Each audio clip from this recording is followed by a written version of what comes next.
It's time to accelerate. Hi, I'm your host, Andy Paul.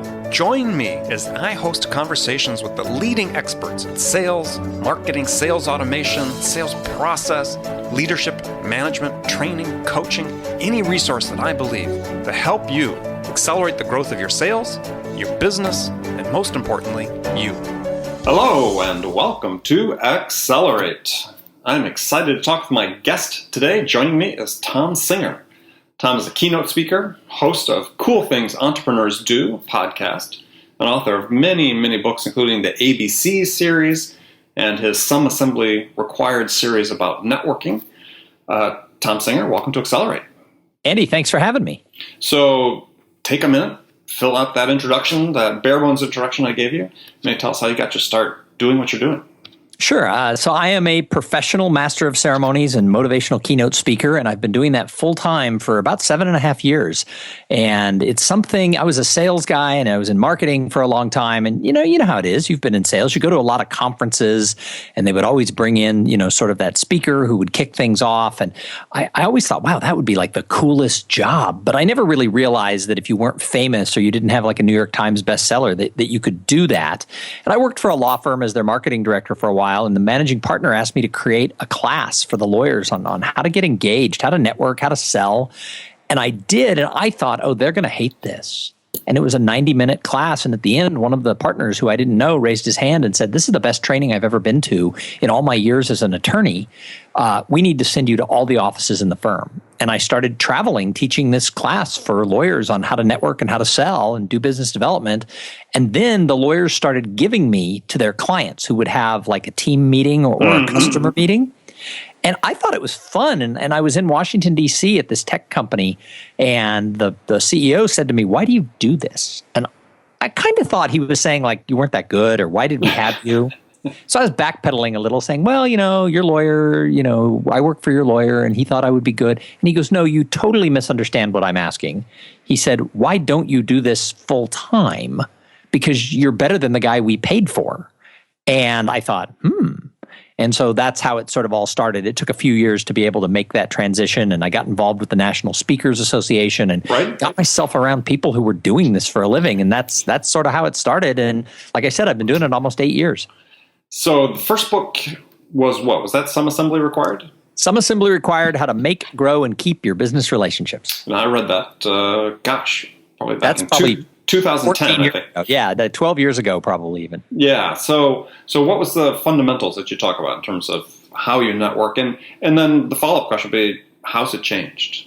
So, the background is I wrote that book like 14 years ago, and the most interesting, or the first edition, we've re-released it because things have changed. But the interesting thing was that I was laid off several times because I've lived and worked in Austin, Texas for 25 years. And the economy here, while, everybody thinks Austin's a boom town, we're kind of had a history of sort of boom and bust over the last 3 decades. And so I was laid off because of companies that either went out of business or pulled out of Texas.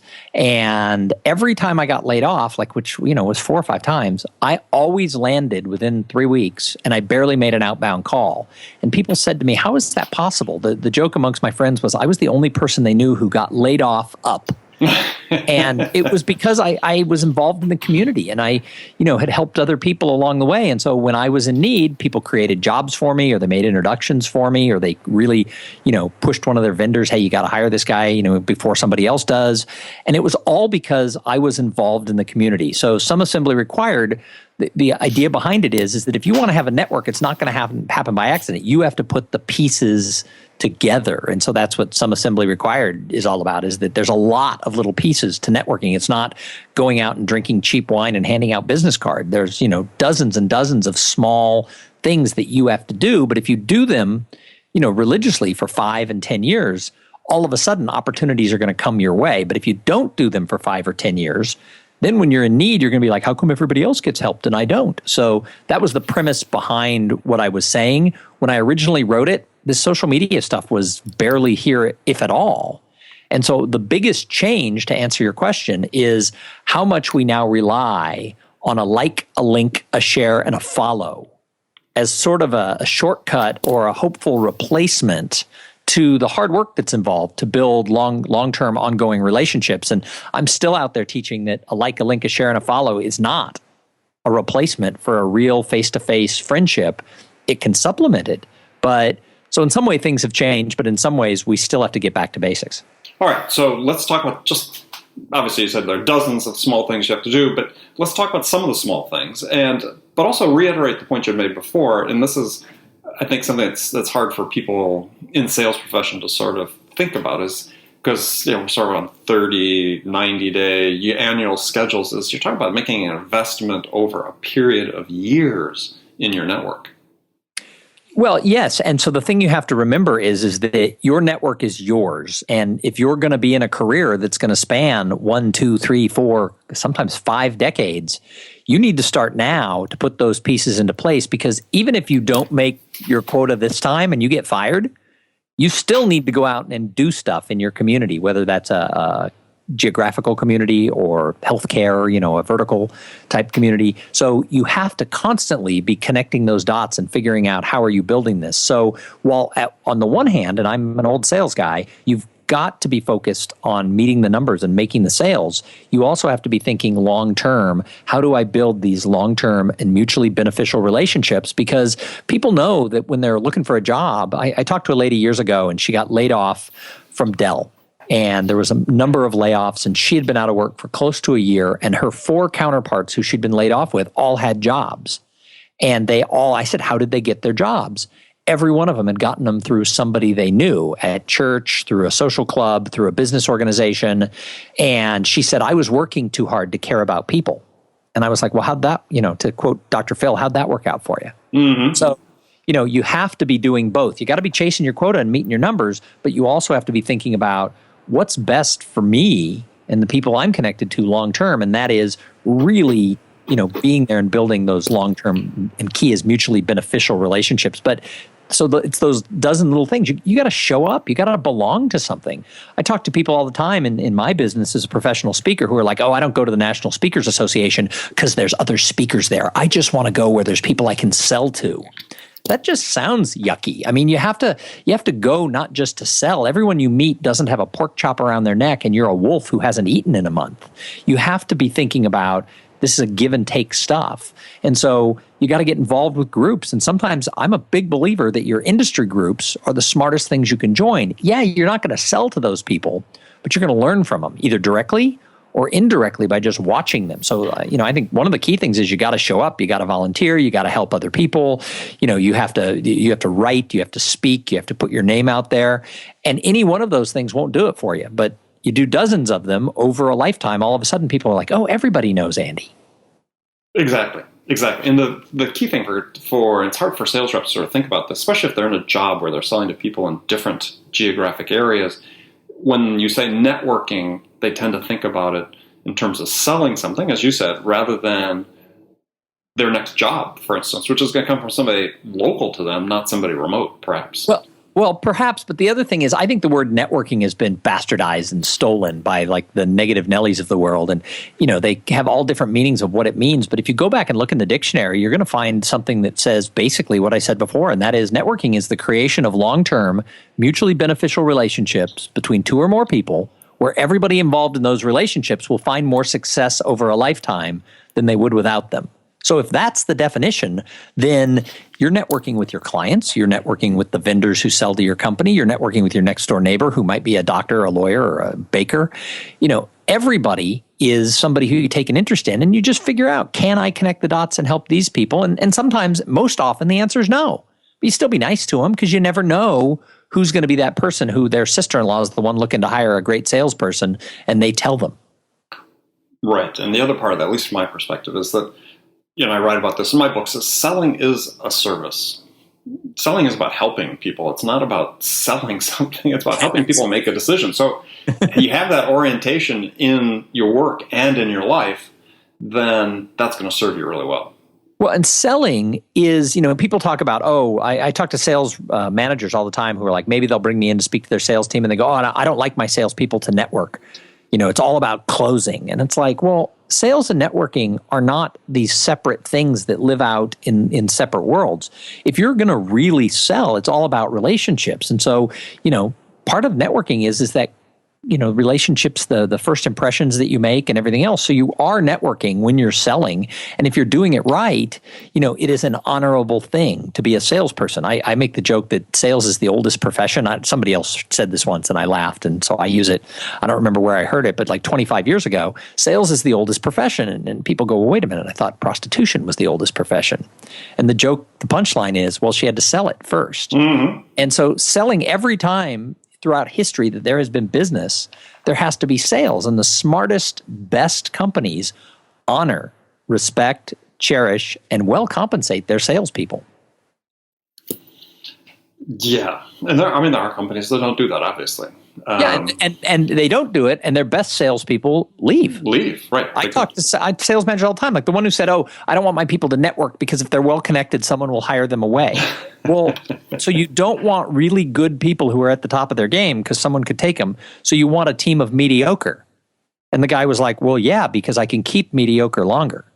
I was like, really? That's where I want to work. Yeah, that's like Forrest Gump. Simple is as simple does, right? So let's talk about, you had published an article about 10 rules of sales success. And I liked it because, they're very simple. And again, I've written about this. I talked about them in the show. I always revert back to a story. My first boss in sales, a lesson he taught me actually was saying that, sales is simple. It's not easy, but it is simple. And you've, I think, done a great job of sort of reducing to 10 steps, the simplicity of what selling is about. So I just want to go through those and Sure. talk about, so people got a sense of, if you had to have a list on your desk of what you're doing as a salesperson, this would be a good list to start. So one is, get the prospective client to know that you even exist. Yeah, I mean, if you're not doing outbound marketing and prospecting, then they can't buy. What I teach when I go in to talk to somebody is your whole goal is to get on someone's short list, really, because if they're going to only talk to 2 or 3 vendors in your industry when they're looking to buy your product or your service, if you're not one of those 2 or 3, you have a 0 chance of selling to them. So the first thing you have to do is make the short list, and you can't make the short list if they don't even know you exist. So the first step to all of this is when they think of your product or service, they don't have to think of you first, but they dang well had better think of you. Yeah. Yeah. It's when you have solopreneurs and small entrepreneurs, small entities just starting business, this is so critical, right? I mean, and it's the part that so many entrepreneurs hate and solopreneurs hate is the business development part. But yeah, you have to be out there. And being out there doesn't necessarily mean exclusively, going to networking events or cold calling or doing cold outreach. Part of it could be content that you create and share. There's, building your brand and your expertise within your area. If you're the best kept secret in your industry, you're going to go out of business. Yeah, you could be the best. Yeah. But you go out of business. So what are some of the recommendations then you give people about this idea about personal branding? This becomes, or branding, that's in general small entity, becomes so crucial. But it's so easy. The tool's never been more accessible to start to do this. I mean, you see more companies starting podcasts, for instance. I mean, that's a relatively simple, inexpensive way to start creating some, content around what you're passionate about and conveying that passion to people prospectively. There are lots of ways to do it, and there's no one way. So, I mean, if I had started, my podcast is 2 years old. If I had started it 4 years ago, I'd probably have 10 times the listeners. I've now done 200 episodes, and I have a good following, but so many people started podcasts in the last 2 years that it's hard to get noticed. That being said, for me, it's been a great tool because I make my living with the spoken word. So the podcast for me is perfect. Mm-hmm. But you don't even have to start your own podcast. Get on other people's podcasts, right? I'm on your podcast right now, and there's someone listening who may or may not say, I want to find out more about this Thom Singer guy. It just takes one to go and say, my company has a users conference. Let's see what he does. And all of a sudden they recommend me and I get it. And stranger things have happened. So put yourself out there as an expert guest for people who have other shows. Write blogs, write guest blogs for other people. Get interviewed by the press. I think, being a speaker at an industry conference, especially if people who buy your product or service are going to be there, it's one of the greatest ways. There are consultants and other professionals who go and speak for free as a breakout speaker every chance they can, because someone in the audience always hires them. When you're the speaker, you're automatically seen, or the writer, you're automatically seen as the expert. And therefore, I think one of the things you have to do is work on that. So if you're in sales, the best piece of advice I ever got, I was 25, was join a Toastmasters club. Now, I had no idea at that point I would become a professional speaker, but I joined a Toastmasters club, and all through my career, I was able to advance. And one of the reasons was people thought I was smarter than I probably was, because I was always able to clearly and concisely share my opinions, whether it was in a sales meeting, whether it was in a company meeting, or whether somebody asked me to speak at a local association, that was related to my job. Sure, I could do that. Yeah, and that's another tip for people in terms of making sure they exist is speak for free. Go to your local, not just Toastmasters, but Rotary and other local organizations, business organizations, chamber, and so on, and get on their list to speak. But before you start going to your chambers and your Rotary clubs and your Lions clubs, make sure that you have something to say and that you've learned how to do it. Because if you are a bad speaker, you can do the exact opposite. Sure. You can ruin your reputation. People think this guy's kind of a loser. Well, right. And that Toastmasters is my first sales job. This was what the boss said. Everybody will join Toastmasters. Yeah, and smartest thing I ever did. Yeah, and Toastmasters, people think, well, that sounds a little old-fashioned, but you get a group of people, small group together, they're all there for the same purpose. They have a range of abilities. You're not going to stand out one way or another. And they are non-judgmental.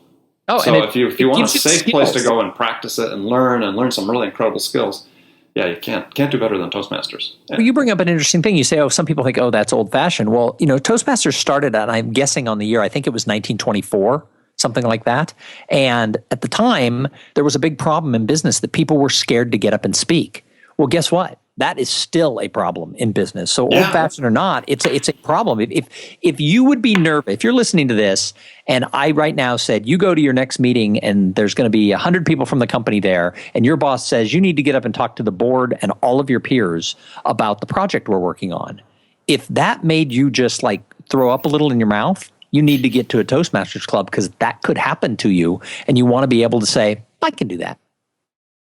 Yeah, well, I had a CEO guest, a CEO of a startup company, and this invariably, CEOs of startups are going to have to talk to investor groups and so on, relatively early stage.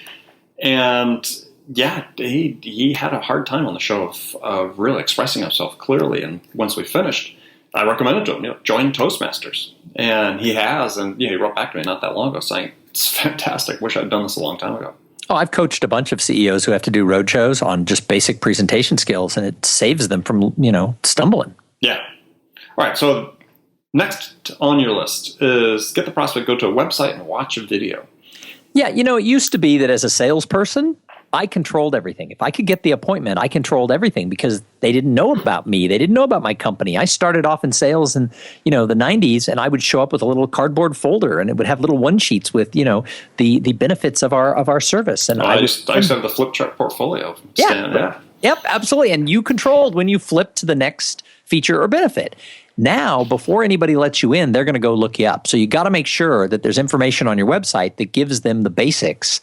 And we live in a world where people want to see a video of what you're doing. It's got to be short. It's got to be something that's understandable. But in my world as a speaker, if I don't have a short 3-minute video that, a meeting planner can watch, I'm never going to get the call. They need to see something. It doesn't have to be, super highly produced, but it has to be something where they're like, I want to talk more to that person. And that works for every industry. Is once they know you exist, you got to get them to do a little bit of research, because if they don't do the research, they're just proving to you they don't care.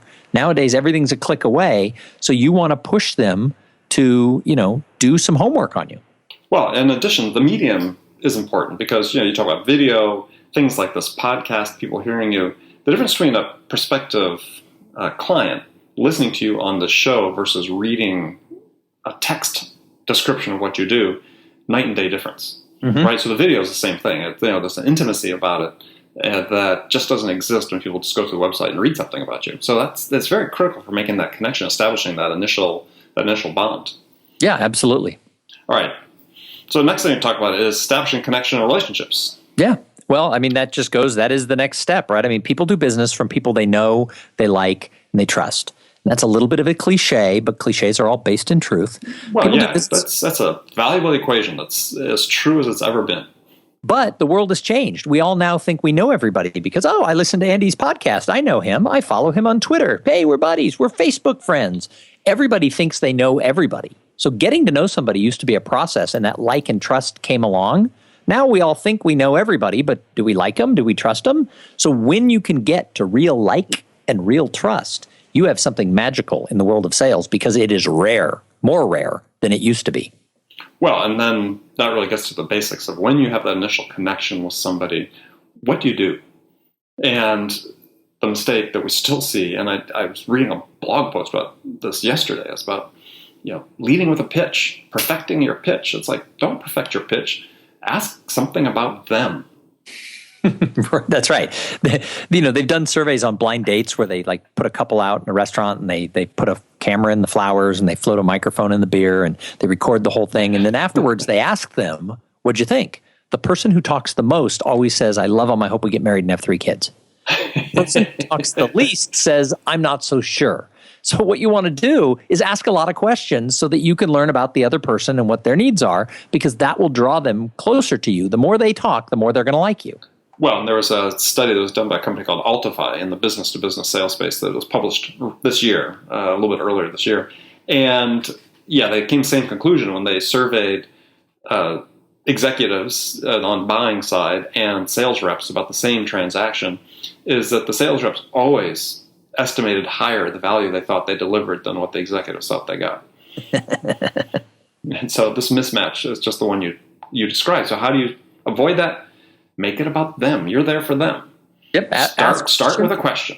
And let them know that you care. I mean, the more, it's that old saying that, I can't care until I know you care.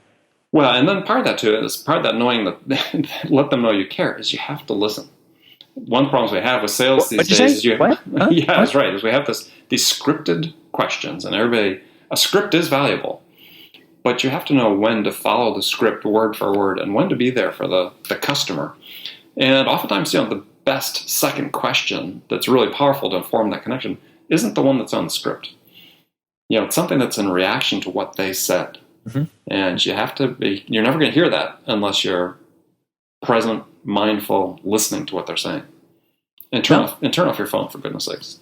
Oh, right. Well, we could do a whole podcast on the whole issue around the phones and how people pull them out in the middle of conversations. I mean, I've never asked anybody, when I speak, I have a little module about how people use phones, and I do a little demonstration of somebody who's on the phone while they're in a conversation. And I ask the audience, what did you think? Somebody always screams out, disconnected or rude. One of those words comes out really loud, really fast. Mm-hmm. And then I ask the audience, yeah, you're right. And I do this whole bit about how it's rude or it's disconnected, whatever comes up. And then I say, what do you call it when you do it?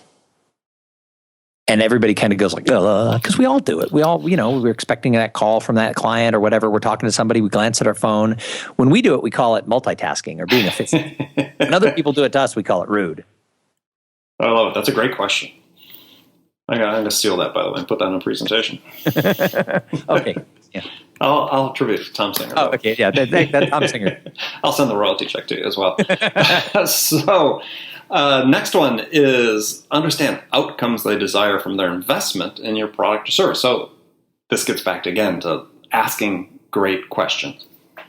Yeah, because at the end of the day, every client's going to be different. You can't just come in and sell from a script, right? You have to go in and figure out what is it that they need. And in a lot of cases, depending on what you sell, the buyer wants to look good with the decision that they make. Well, you have to know what look good means. Is it saving money? Is it saving time? Is it being more efficient?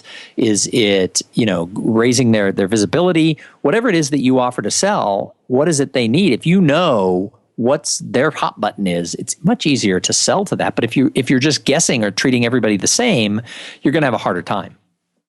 Yeah, and one way to really dig down and get to that is what I call the world's best second question, is when someone responds to your first question, hopefully it's an insightful question, you're getting some great information back, is then pause for a second, ask them, well, that's interesting.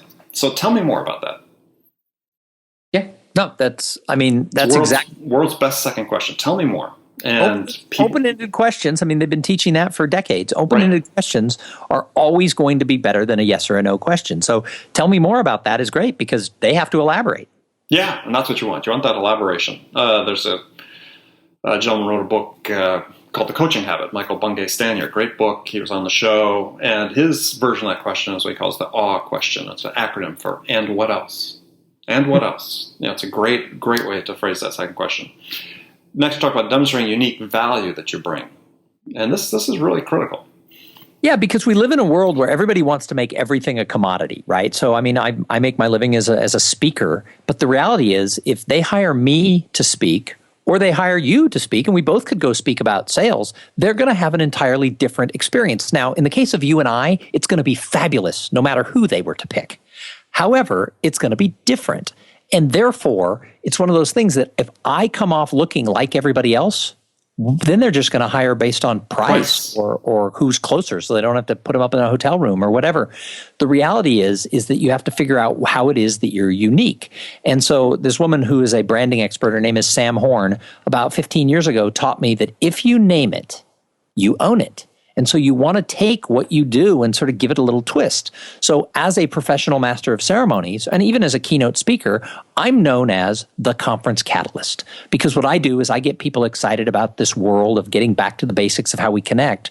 Then I turn it around and I talk about what can we do at this conference that's going to make it the best event you go to all year. And so that's my little twist that I've done. And other people have now come along over the last decade and stolen it. There's one person who's like, the conference connector or whatever. It's like, okay, that's great. But I am the conference catalyst. And, that's just the way it is. Gosh darn it. It gets people thinking, oh, he's not just a networking speaker. I hate it when somebody says, oh, you're the networking guy. No. I'm not the sales guy. I'm not the networking guy. No. I'm the conference catalyst. And let's talk about what that means and why what I do is unique compared to other speakers you could hire. If they get that, they tend to hire me. If they don't get that, they hire a commodity. Exactly. So one question or one value-based insight that you can provide, and this is a great thing I'd heard from Brent Adamson, who's one of the authors of The Challenger Sale and Challenger Customer, saying that what can you tell the customer about their business that they don't know but should? And if you can do that, think about that from a value delivery perspective. That's incredible, right? If you want to set yourself apart to no longer be a commodity, what can you tell them about their business that they don't know but should? No, and it shows that you did your homework. And shows you did your homework, shows you understand their business. Yep. Great question. Okay, so we'll go through one more here, then we'll take a short break. So overcome concerns and objections. Yeah. So, after you make a proposal, there's going to be some things that they're like, this doesn't really work, or I really need to have you here the day before, or, can you get that delivery date by a certain time? And if you don't get them to tell you sort of what are their concerns or objections, then you don't know how to sell around them. And so many times as salespeople, we leave people out there with the proposal and we just think they're happy as clams. And there's something about it that they really wanted. And so you have to go back and ask, is there anything here? Is there anything in what I'm proposing that doesn't fit with your needs? Because if the answer is like, no, this is great, then that's fine. If the answer is, yeah, I really expected X, Y, and Z from you in order to make this happen, well, maybe that's something you can do. Maybe it's not. Maybe you have to change the numbers. But if you don't know what's on their mind, then they're going into a closed door session without you and making a decision, and they're going to go off of just what they see. So you have to be able to, you have to ask them, is there anything more they need? And if they have an objection or a concern, you have to be able to address it and address it quickly. Right. And I think that really brings up a key point, which is that don't just use an old-fashioned expression, throw your proposals over the transom. Is if you're going to send a quote to a customer or proposal, get them on the phone, get them on Skype or GoToMeeting or Zoom or something and review it with them. Make sure that you don't leave them there thinking that, they'll get back to me if they have questions. When you send the proposal, make sure you have time set up to walk them through it so they understand why you proposed what you did, how it meets their objectives, and then ask the question you said. Is there anything left that I haven't addressed? Mm-hmm. All right. So now we get to the last segment of the show time. I've got some standard questions I ask all my guests. And the first one is a hypothetical scenario. And in this scenario, you, Tom, have just been hired as VP of sales at a company whose sales have stalled out and flatlined. And the CEO is anxious to get things unstuck. I know a turnaround needs to start somewhere. So what 2 steps would you take your first week on the job that could have the biggest impact? So I think if I came in as sales manager, the first thing I would want to know, the first step would be to get to know the people on my sales team. So maybe I have to get them off site. Maybe we have to go bowling. Maybe one-on-one we go out for lunch.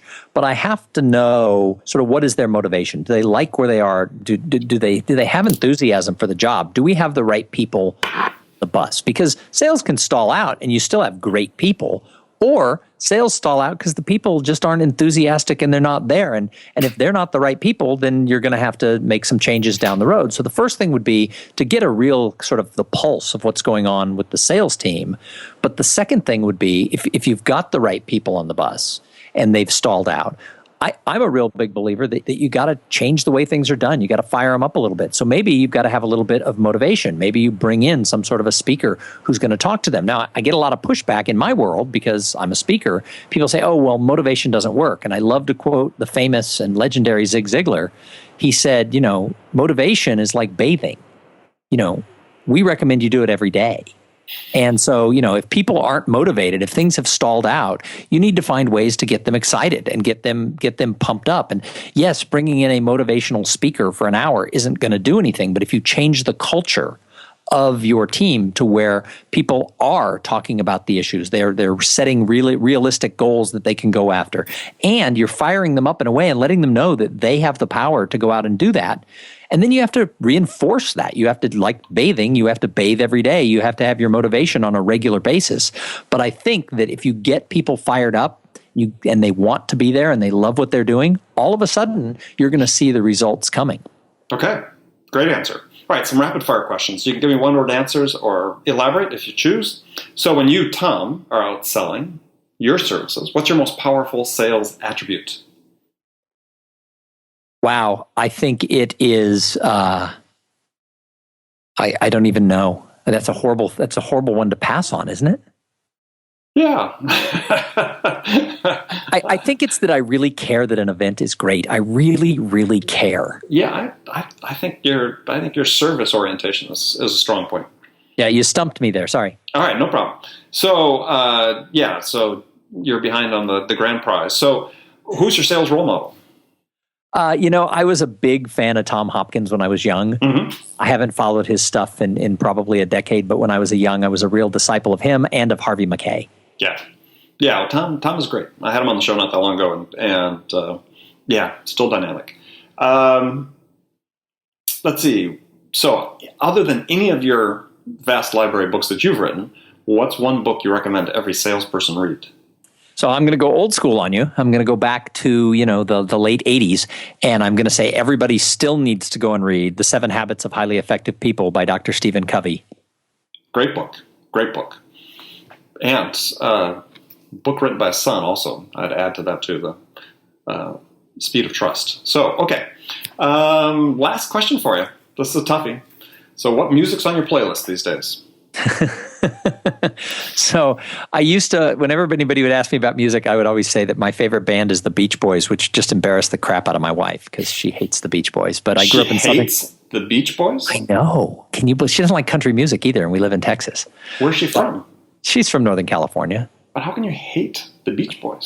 She doesn't love the Beach Boys. They came through in a concert, and I said, let's go. And she said, I've been. And I said, in 1992? And she's like, that was enough. So I would say that I just have this weird. I grew up in the 80s when they made their original comeback, and they played all over Southern California. And so in 81 and 82, when they were sort of coming back on the scene, I was in the neighborhood, of the area of where they played a lot. So I got that was my first concert and all that. So I like the Beach Boys. And then the other thing on my playlist is the soundtrack to Hamilton, because I have a 14-year-old daughter who is an actress, and she is absolutely enamored Obsessed, with everything to do with the musical Hamilton. Yeah. That's becoming an increasingly frequent answer on the show is the soundtrack to Hamilton. Well, have you had a chance to go see it? I wish. No, I haven't been in New York in about a year, but I will go as soon as I get a chance to be in New York. I think a surprise 15th birthday present for your daughter is in order. So we have a deal with the kids. When they turn 13, they do a trip anywhere in the U.S. with mom. When they turn 16, they do it with me, and she's a little over a year from turning 16, and she's planning a trip to New York so we can do that. Excellent. All right. Well, Thom, thanks so much for being on the show. Oh, thank you. Tell people how they can find out more about you. I'm easy. It's thomsinger.com. That's THOMSINGER.com. All right. Well, thank you again. And remember, friends, make it a part of your day every day to deliberately learn something new to help you accelerate your success. And one easy way to do that is to make this podcast, Accelerate, a part of your daily routine. Listen on the commute, in the gym, or make it part of your morning sales meeting. That way you won't miss any of my conversations with top business experts like my guest today, Thom Singer, who shared his expertise about how to accelerate the growth of your business. So thanks for joining me. Until next time, this is Andy Paul. Good selling, everyone. Thanks for listening to the show. If you like what you heard and want to make sure you don't miss any upcoming episodes, please subscribe to this podcast on iTunes or Stitcher.com. For more information about today's guest, visit my website at andypaul.com.